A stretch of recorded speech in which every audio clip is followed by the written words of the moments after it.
In today's video we're going to clean a dirty Tascam 244 transport.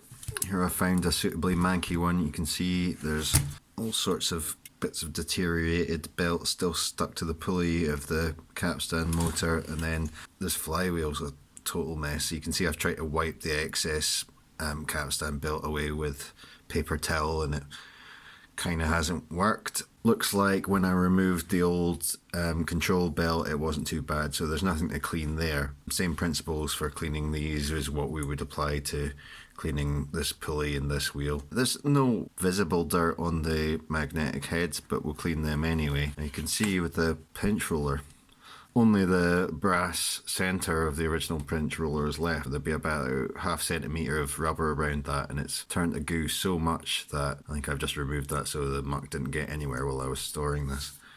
We're going to use isopropyl alcohol. It dissolves the tarry remains of rubber belts pretty well. The likes of the top of this pulley where there's just a kind of smear, you could get away with, here's isopropyl pads like a tattooer or a nurse would use for an injection. You can see that gets rid of it quite nicely, but where you've got loads like that, that's not really going to cut it.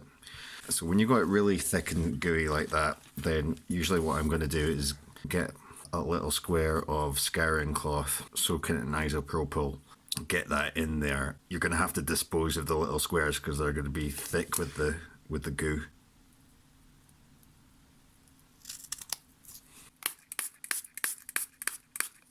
Okay, that's soaking with isopropyl now.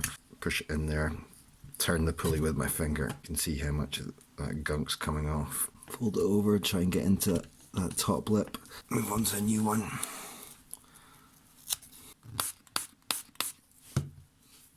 Just cramming that right in there so it fills up the entire pulley and turning it.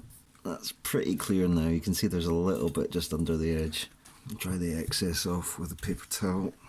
Same kind of process for this flywheel.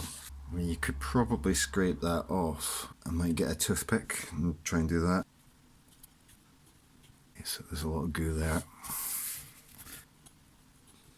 For God's sake, people, wash your hands before you touch your clothes or your pets or your lover.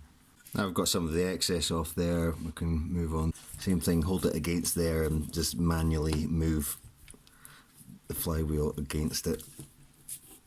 You can see that there's a lot of gunk coming off.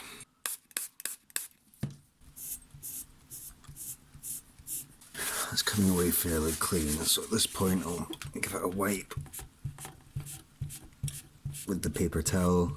Yeah, I mean it's quite clear. I'll give it an extra wipe with another one of the isopropyl wipes. So I'll probably clean my hands as well before I go any further, because you can see I've got kind of quite a lot of residue on my fingertips. So my fingers are clean again, just hot soapy water and a scrubbing brush will do the trick. Okay, yeah, I mean that's coming away pretty clean. I'm going to open a new one to clean the magnetic heads and the capstan.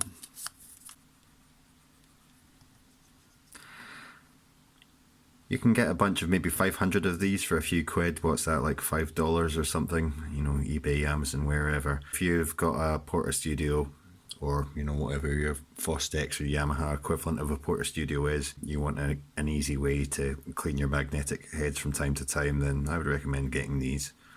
Make sure there's nothing on the capstan there. Although we're going to be replacing the pinch roller, just to make sure that none of the dirt that's on it gets onto my fingers or anything else in the transport. Give that a wipe as well. I think that's clean enough to begin to replace the rubber parts.